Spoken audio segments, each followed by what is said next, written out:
Assalamualaikum warahmatullahi wabarakatuh.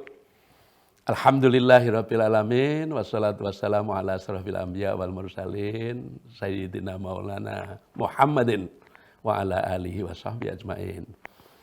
Selamat datang di pengantar proses pembelajaran mata kuliah manajemen SDM tingkat lanjutan mengajar di Magister Manajemen Fakultas Ekonomi dan Bisnis di tahun 2022 ini. Perkenalkan, nama saya lengkap dengan gelarnya adalah Dr.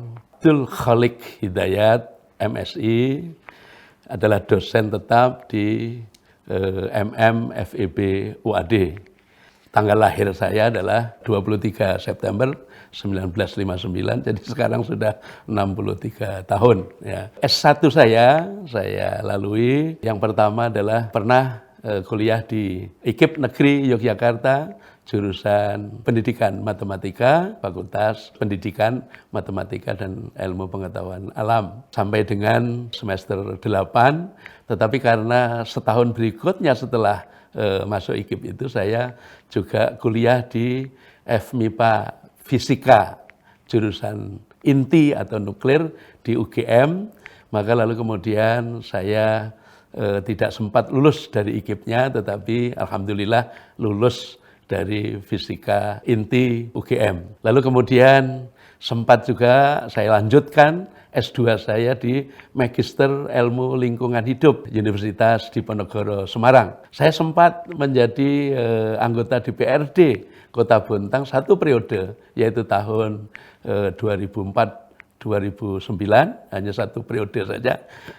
Lalu kemudian saya kuliah di S3, program Doktor Ilmu Ekonomi Manajemen SDM di Universitas Airlangga Surabaya.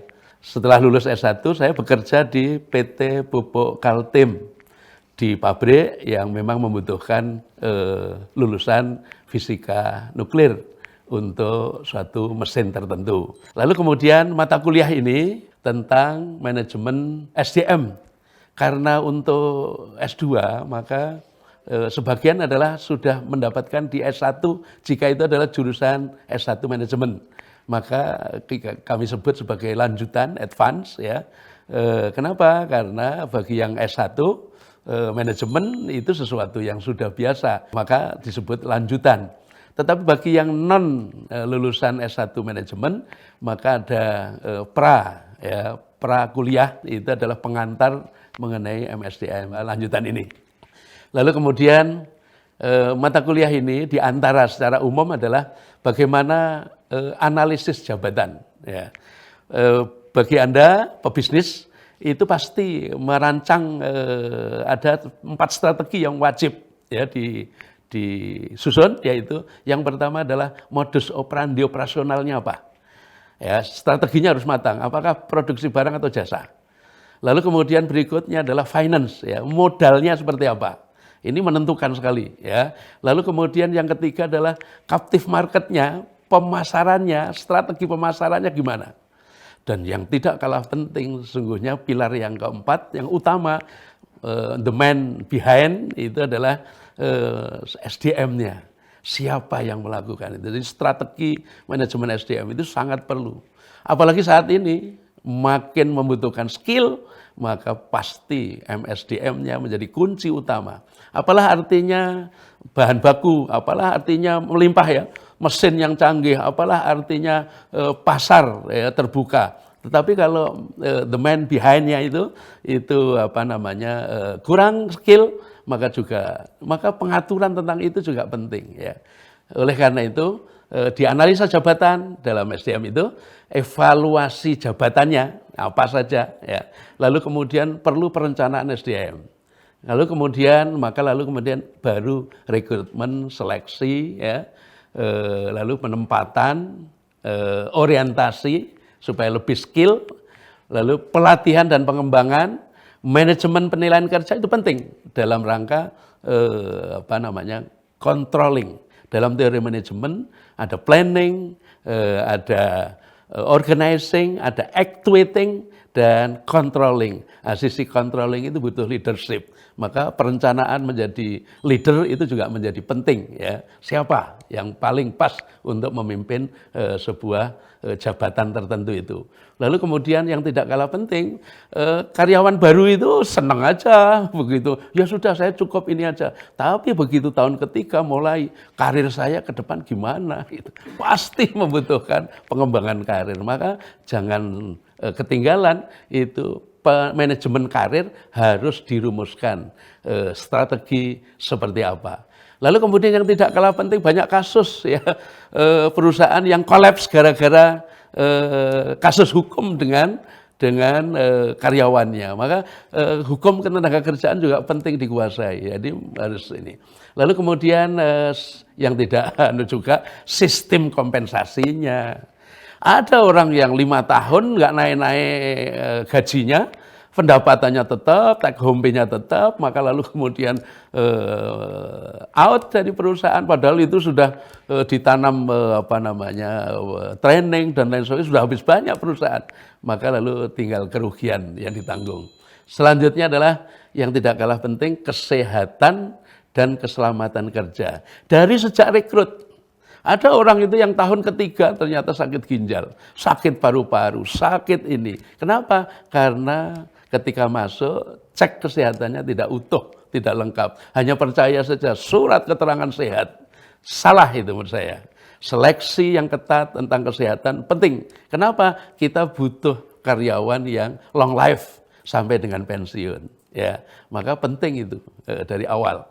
Lalu kemudian yang tidak kalah penting juga sistem informasi SDM.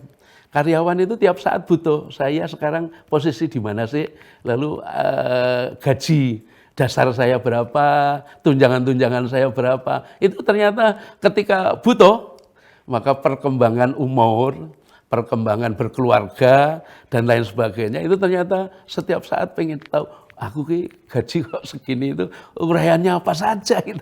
Maka butuh sistem informasi SDM yang bisa dikunci dengan PIN, hanya dia saja, orang tertentu saja yang bisa membukanya. Tetapi orang lain tidak bebas membukanya. Saya kira ini adalah materi tentang manajemen SDM di tingkat lanjut. Yang tidak kalah penting itu adalah ketenagakerjaan internasional. Kita juga menjelaskan kepada para mahasiswa S2 itu bagaimana sistem internasional, HRD internasional, IHRM, International Human Resource Management, itu juga kita berikan di dalam di RPS manajemen SDM lanjutan ini, itu secara lengkap kami susun. Lalu kemudian dijadikan dalam 14 kali pertemuan, itu satu compact begitu. Dan tidak juga lupa bahwa penugasan juga ada 10% penilaian akhir itu adalah kontribusi 10% penugasan. Lalu kemudian ada 5% keaktifan, presensi dan lain sebagainya itu. Lalu berikutnya adalah tugas presentasi, itu juga ini. Dan diantara bisa mempresentasikan karena ada kunjungan lapangan. Jadi silakan kita tugasi mahasiswa itu boleh menceritakan tentang siapa tahu sudah bekerja dia mahasiswa itu, dan memang prakteknya yang mengambil MM ini adalah sudah bekerja. Ya, karena pengen meningkatkan background pendidikannya, karena itu terhargai di dunia kerja. Lalu kemudian bisa mengincar misalnya manajer SDM, ada manajer operasi, manajer pemasaran, ada manajer keuangannya, ada manajer, masih terbuka kesempatan yang luas. Sehingga mengambil magister manajemen, ada di antaranya yang dokter, ya, ngambil MM.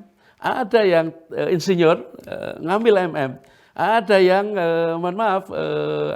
sudah bekerja di kesehatan masyarakat, mas saya di rumah sakit itu ambil MM. Mengapa? Yaitu pengembangan karir diri sendiri harus dirancang. Maka ikutilah kuliah, contoh kuliah dalam video berikutnya. Kalau di TV jangan kemana-mana, maka silahkan diikuti. Lalu kemudian kita akan, insya Allah yang akan datang kita akan keluarkan video-video pembelajaran yang lebih komprehensif ke depan dengan berseri. Insya Allah dengan demikian ada kontribusi kami dalam pengembangan pengabdian kepada masyarakat. Itu video-video kami bisa dibuka, bisa diikuti secara free insya Allah ya. Lalu kemudian pengalaman saya di perusahaan insya Allah sangat bermakna bagi para mahasiswa atau pembelajar baik yang di UAD maupun di luar itu. Silakan dilanjut dengan video selanjutnya. Wabillahi taufiq wal hidayah. Wassalamualaikum warahmatullahi wabarakatuh. Assalamualaikum warahmatullahi wabarakatuh. Waalaikumsalam warahmatullahi wabarakatuh. Mari kita mulai kuliah saat ini dengan membaca basmalah bersama-sama. Bismillahirrahmanirrahim. Mudah-mudahan Allah memberikan curahan rahmat dan kasih sayangnya kepada kita. Kita sehat, selamat di dunia dan di akhirat. Baik. Kuliah kita hari ini adalah manajemen sumber daya manusia. Mahasiswa Magister Manajemen Fakultas Ekonomi dan Bisnis Universitas Ahmad Dahlan. Perkenalkan, nama saya Dr. Haji Abdul Khalik Hidayat, MSI, lahir di Lamongan 63 tahun yang lalu. Ya. Lalu kemudian S1 saya Fisika Inti dari FMIPA UGM. Lalu kemudian sempat melanjutkan S2 di Magister Ilmu Lingkungan Hidup, ya, Undip Universitas Semarang. Lalu kemudian S3 saya adalah program Dr. Ekonomi Manajemen SDM. Saat ini menjadi dosen di Magister Manajemen FEB UAD. Anda mengambil mata kuliah manajemen SDM lanjutan karena kemarin sudah ada pra kuliah manajemen bagi yang non lulusan S1 manajemen. Bagi yang S1 manajemen sudah pernah mendapatkannya, maka kita di Magister Ilmu Lingkungan Magister Manajemen ini lanjutan advance ya. Nanti ada manajemen sistem manajemen SDM internasional, IHRM, International Human Resource Management, supaya paham kita dunia bermain seperti apa dalam bidang manajemen SDM. Selanjutnya materi pembahasan kita itu adalah analisis jabatan, evaluasi jabatan, perencanaan SDM. Ini 3 hal ini itu adalah mendasari sebuah strategi perencanaan SDM. Ya. Lalu kemudian rekrutmen langkahnya, ya, diseleksi, lalu ditempatkan, ada orientasi supaya tahu betul. Ya. Lalu kemudian dilatih, ada pelatihan dan pengembangan. Lalu kemudian ada sistem manajemen penilaian kerja, harus dilakukan itu. Ya. Lalu kemudian manajemen karir. Kalau awal-awal jadi mahasiswa itu jadi karyawan, ya, mahasiswa ini sudah lulus jadi karyawan, tahun pertama pokoknya dapat alhamdulillah, nggak pikir karirnya seperti apa nanti, tapi begitu tahun ketiga sudah mulai karir saya gimana dong, ya, gaji saya masa sudah 3 tahun nggak naik-naik, mesti protes. Protes lagi, mana manajemen karir saya bisa nggak menduduki sampai dealer? Gitu, ya. Oke.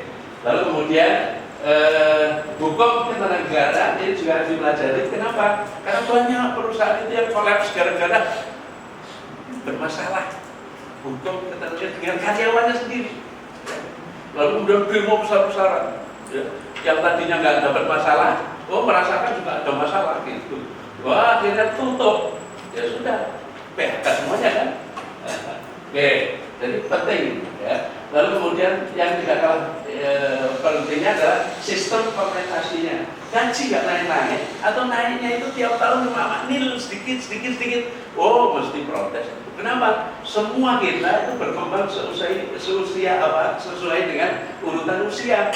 Ya, pertambahan usia, maka ada tambah anak, tambah beban, maka pendapatan minta naik dong, gitu ya. Dan kontribusi ke perusahaan juga mestinya naik, gitu ya. Makin tinggi jabatan, mesti kapasitasnya diperlukan lebih tinggi ketimbang awal-awal masuk. Gitu. Oke, lalu kemudian kesehatan dan keselamatan kerja. Mengapa MSDM dadak itu belajar dulu mengenai sistem keselamatan dan kesehatan kerja? Kenapa? Ada karyawan itu yang hanya berbekal kepada surat keterangan dokter yang cuma dicik oh sehat gitu. Ternyata tahun ketiga ginjalnya kena, ya nggak bisa bekerja, dia daftar rumah sakit, ya ada, ya. Jadi supaya terhindar perusahaan dari itu maka ini penting, ya. Lalu kemudian penerapan di dunia kerja keselamatan itu menjadi utama. Harus zero accident. Ya. Lalu kemudian karyawan itu ternyata awal-awal nggak perlu butuh terlalu tapi lama-lama aku pengen tahu dong gaji pokokku naik nggak? Nah, maka sistem informasi SDM harus diterapkan. Meskipun harus dibatasi oleh PIN, hanya dia yang bisa membukanya. Dan orang SDM tentu saja, orang SDM juga nggak semuanya. Hanya jabatan tertentu itu baru boleh punya karyawan yang lain, gitu ya. Jadi kayak begini dan lain-lainnya. Nanti ada beberapa referensi, itu ada di perpustakaan, ada ini Human Resource Management ya, Ivan Kevik ya, dan Lee Suhun ya, terbitan McGraw-Hill ya. Terus ada lagi Human Resource Management ya, McGraw-Hill juga, Bears, Leslie. Lalu kemudian yang ini juga ada ya, edisi ke-11 tahun 2010. Lalu kemudian ini experiential approach, pendekatannya adalah praktek, sudah dipraktekkan, diteliti, maka lalu kemudian muncul lagi. Saya kira ini sangat bagus untuk dipelajari. Ya. Ini diantaranya adalah pengertian manajemen SDM. Ya, mengapa SDM bergejolak? SDM sangat spesifik dari masing-masing fungsi manajemen. Istilah-istilah digunakan, tujuan manajemen, fungsi manajemen, peran manajemen SDM, proses manajemen. Ini semua harus diketmati ya, dipelajari. Ya. Ada pertanyaan? Silakan. Ya, Pak. Baik, terima kasih Pak atas kesempatannya. Mohon bertanya, perkenalkan nama saya Dedy Wartawan.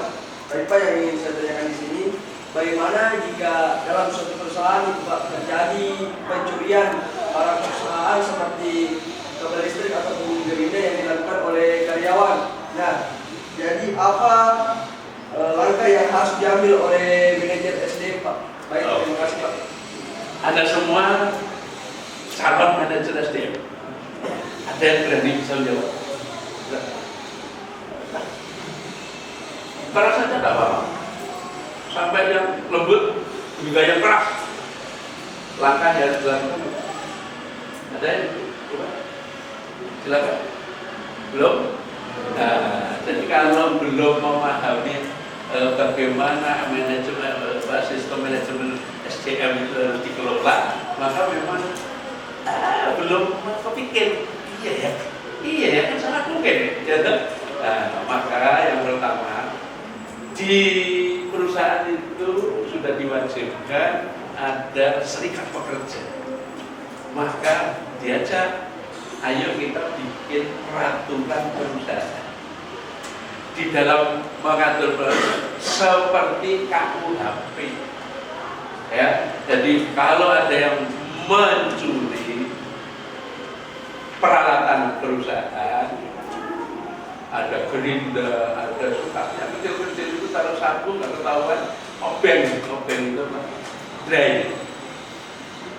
Lama-lama bukan dry saja, butuh di rumah palu, ya, butuh apa gerinda, iya ini butuh bawa pulang, pas kresek di mana supaya itu enggak samar ya, samar dan lain sebagainya. Maka harus yang berikutnya adalah selain tata peraturan itu disusun bersama dengan tanda tangannya bersama, maka kemudian diterapkan sanksi itu bertahap.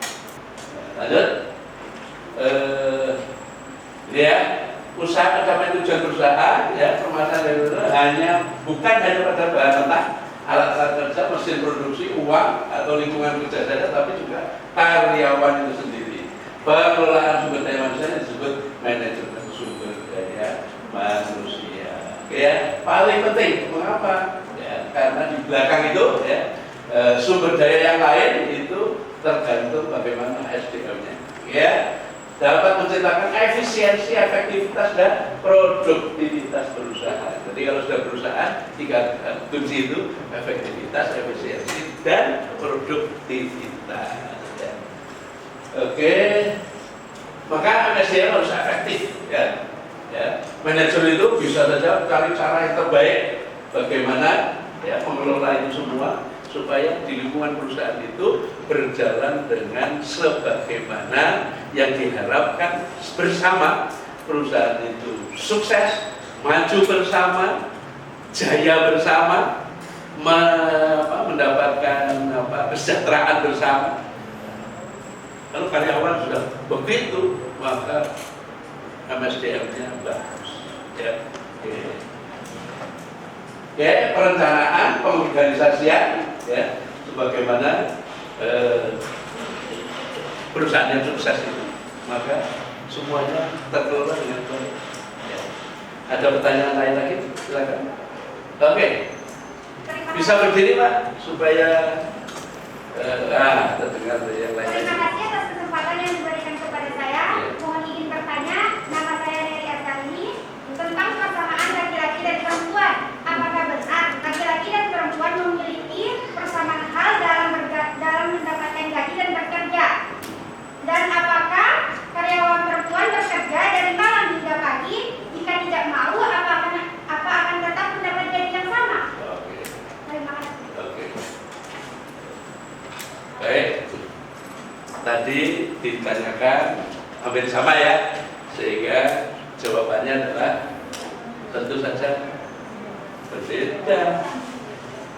Pelaksanaan kewajiban yang setara mendapatkan gaji yang setara, kan gitu ya. Ini equal pay, ya, equal job, ya. Maka kesetaraan bobot pekerjaan yang sama itu akan mendapatkan gaji yang setara, ya. Maka tentu saja pelaksanaannya juga dievaluasi. Oke, kalau begitu tanda tangan bahwa betul-betul tidak mau, ya, shift malam, giliran malam, ya. Jadi perlu, ya. Kenapa? Karena jangan-jangan lesan saja nanti langkah manajer SDM itu juga pakai lisan, nggak ada bukti belakang hari, kasus hukum. Ya. Jadi kalau tidak ada saksi, tidak ada hitam putih, maka bisa kasus hukum. Ya. Maka kalau saya pernah mengisi training, ya, isinya itu adalah kepala-kepala wilayah per provinsi bank di Indonesia ini. Ya, mereka pejabat baru, ya, kepala wilayah seprovinsi. Lalu ketemu, minta bagaimana trainingnya itu sederhana, bagaimana mengelola the difficult people, orang-orang sulit dikendalikan. Ada teorinya, bagaimana? Nah, langkah-langkahnya seperti apa? Salah satu diantaranya adalah dipanggil, dibina, ya. Dan apa kelemahanmu, apa kekuatanmu, apa, ya, diajak begitu. Lalu mengapa kok Anda sulit sekali melaksanakan sesuai target perusahaan. Kenapa? Ada kendala apa? Gitu kan? Dia akan menyadari diri. Kalau sadar, biasanya orang yang model begitu, dia sudah telanjur begitu, dia akan kenceng dengan prinsipnya yang dia lakukan. Enggak langsung balik kanan terus jadi orang baik-baik. Kok kayak sinetron aja gitu ya. Maka lalu kemudian terus dia akan jadi melawan. Maka ada tadi panggil kedua kalinya tanda tangan. Ya, menurut aturan perusahaan maka Anda harus melakukan ini ya dan seterusnya. Gitu ya. Ada melanggar lagi, Anda telah melanggar ya. Saksinya ini ya. Lalu kemudian Anda mau apa? Ya. Mau resign atau diresainkan. Kenapa? Salah satu pernyataan jika melanggar lagi saya siap mengundurkan diri. Itu kalimatnya. Jika tidak mengundurkan diri maka saya menerima apabila perusahaan mem-PHK saya. Sudah dihabis itu tanda tangan di atas materai. Ya kan? Pulang mikir kalau mau melawan lagi. Betul?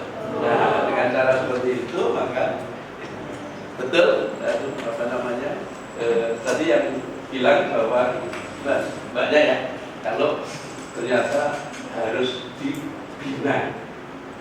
Saya bilang kalau tidak bisa dibina lagi, maka harus dibinasakan karirnya, maksudnya.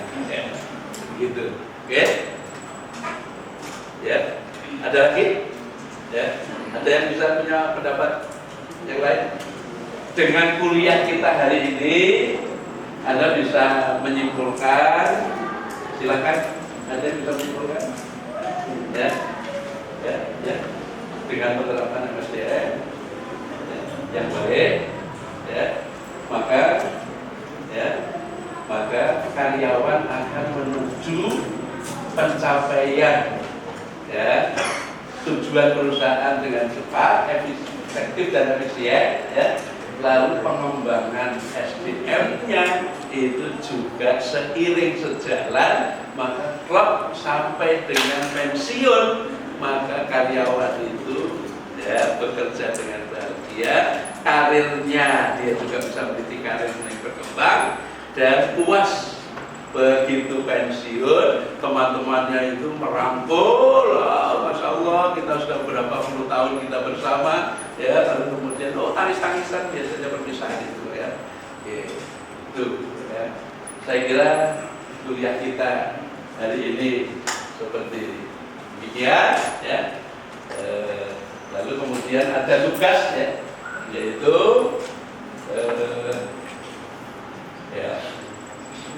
ada tugas membuat makalah kelompok dengan menerjemahkan materi dari textbook, mempresentasikan ringkasan dari materi, giliran presentasi akan dijawab dan semua anggota wajib presentasi. Tidak ada presentasi susulan minggu depan, ya. Baik, setuju semua ya? Setuju. Terima kasih. Saya akhiri. Kita akhiri bersama dengan membaca hamdalah bersama-sama. Alhamdulillah.